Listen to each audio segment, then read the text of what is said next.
What is up mga bro pa? Ako nga pala si Pau at Pau Rides Away na ang pangalan ng channel natin ngayon dahil napansin ko maraming kapangalan yung dating channel name ko.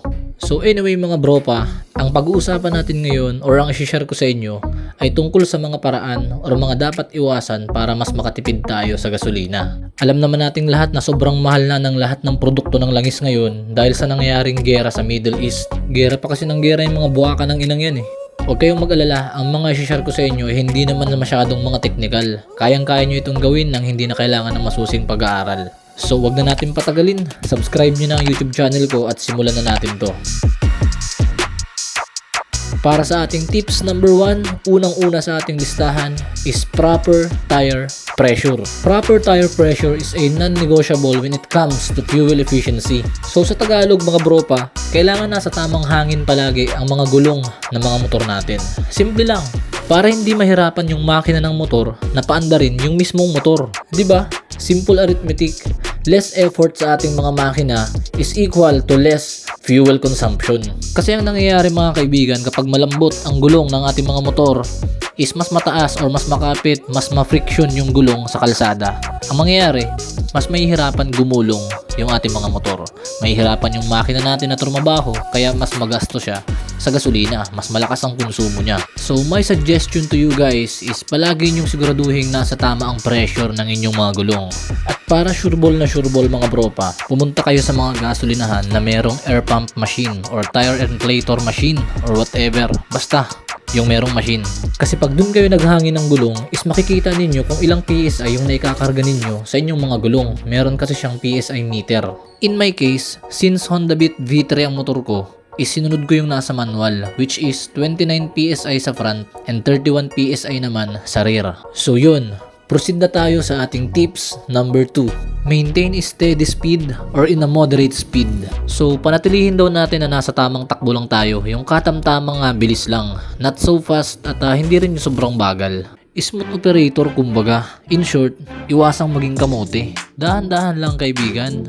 Ligtas ka na sa aksidente, nakatipid ka pa sa gasolina. Always practice time management para maiwasan natin ang pagmamadali sa kalsada. Ang rason kung bakit mas matipid ang steady speed na pagpapatakbo ay dahil mas na-maintain ng ating mga makina yung RPM or revolution per minute. Ito lang ang rules mga bro pa.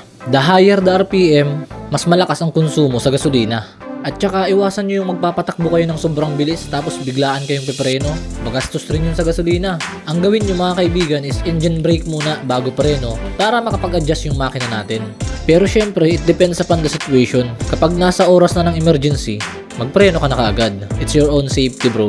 Para sa akin mga bro pa, ang sinasabing moderate speed is between 60 to 75 km per hour. At saka sa speed na yan is mamamaximize natin yung economy mode ng ating mga motor. Halos lahat ng mga bagong labas na motor ngayon is meron ng eco mode. Yun, mas matipid sa gasolina kapag naka-eco mode tayo. Kapag lumampas na tayo ng 80 km per hour, mas makonsumo na yun sa gasolina. Share ko lang sa inyo mga bro pa, grabe napakamahal na ng gasolina dito sa probinsya namin sa Camarines Norte. Dito sa amin sa Dait, ang 1 litro ng gasolina is umaabot na sa 71 pesos. Sa inyo, magkano na ang 1 litro ng gasolina? Paki-comment nyo naman dito sa comment section natin para malaman natin kung gaano nakataas ang itinaas ng presyo ng gasolina sa bawat lugar. Especially sa mga taga Manila dyan. Comment nyo naman. Proceed na tayo sa tips number 3. Avoid aggressive riding. Ano ba ang ibig sabihin ng aggressive riding? Iwasan nyo yung masyadong agresibo sa paggamit ng silinyador. Naku, maraming tatamaan dito, lalong-lalo na yung mga kamote dyan, yung mga racing, yung mahilig bumomba. Naku, iwasan nyo na yan mga bro pa. Kada bomba ninyo ng malakas, napakalaking gasolina or napakaraming gasolina ang binubuga ng ating mga fuel injector. Kaya iwasan nyo na yan, lalong-lalo na kung hindi naman kinakailangan. Wala naman tayo sa competition na palakasan ng tunog at wala naman tayo sa racetrack. Kaya wag natin gagawin yan sa mga normal na araw lang. Pasok din sa aggressive riding, yung kapag kaka-start mo pa lang ng motor, tapos iaarangkada mo agad, birit ka agad ng silinyador hanggang sa makarating sa 80 km per hour. Iwasan nyo yan. Mas maganda kung simula sa neutral, dahan-dahan lang yung pag-accelerate ng motor natin, 'di ba? Para mas makatipid tayo sa gasolina. At para naman sa ating tips number 4 is route or route planning. So iplano natin ang ating mga rutang dadaanan para makapunta sa ating mga destinasyon. Sa ganung paraan, mas magiging smooth yung biyahe natin, hindi tayo pahinto-hinto, hindi tayo pagamit-gamit ng preno, di ba? At saka makakaiwas tayo sa traffic. Kasi pag traffic nga, pahinto-hinto yung takbo natin, mas magastos yun sa gasolina, di ba? Mabago-bago yung RPM ng motor natin, yung acceleration, kaya mas makonsumo siya sa gas. Bukod dyan, makakaiwas ka pa sa stress, iwas init ng ulo lalo na ngayon. Magsa-summer na, mainit na ang panahon. Maraming mag-iinit ng ulo sa traffic, so makakaiwas tayo sa road rage. Paano kung makachempo ka dyan ng birador, di ba? Di namatay ka pa. Hindi, biro lang. Ang ibig kong sabihin, kapag pinaplano natin yung ruta natin, mas mabilis tayo at mas smooth na makakapunta sa destinasyon na pupuntahan natin, di ba? So, less stress, makakatipid ka pa sa gasolina. Saan ka pa?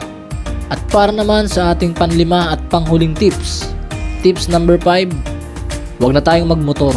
Bumili na lang tayo ng e-bike. 'Di ba? Mas tipid daw eh, sabi ng mga naka-e-bike, kasi hindi na kailangan ng gasolina. Pero tataas yung bayarin mo sa kuryente. Pumili ka na lang. Hindi, joke lang. Ito seryoso na. Bonus tips na lang talaga ito, wala nang panlimang tips. So bonus tips, kapag hihinto tayo, may bibiliin tayo halimbawa, iwasan natin yung matagal na naka-idle ang motor. Kung matatagalan tayo sa bibili natin, sa mga pupuntahan natin, is tanggalin natin yung susi. Diba? I-off natin, wag nating hayaan na naka-idle ng mahigit sa ilang minuto kasi kumukonsumo pa rin yan ng gas. At ito pa, bonus tips, kapag meron kayong perang pang full tank, mag full tank na kayo palagi. Kasi pabago-bago ang presyo ng gasolina. Actually, pataas ng pataas. Kaya kung may pang full tank kayo ngayong araw at alam nyong tataas ang presyo bukas, mag full tank na kayo ngayon at magbaon pa kayo ng container. Punuin nyo para may reserba kayo ng murang gas kumpara sa pagtaas ng presyo kinabukasan, di ba? At panghuli sa ating bonus tips, kung malapit lang naman ang pupuntahan ninyo, is wag na kayo magmotor. Magbisikleta na lang kayo, kaya lakarin nyo na lang. Hindi lang kayo nakatipid sa gas, nakapag-ehersisyo pa kayo. Kailangan niya ng katawan natin sa panahon ngayon, puro na lang tayong motor, di ba? Yun lang mga bropa, maraming salamat sa panonood ninyo. Sana wag niyong kalimutan na i-subscribe ang aking YouTube channel at i-share itong video. Sana marami kayong natutunan sa mga binahagi kong tips kung paano makatipid sa gasolina sa panahon ngayon na pataas ng pataas ang presyo nito. Yun lang, maraming salamat and ingat kayong lahat. Ride safe. Maraming salamat sa inyo. Bye-bye.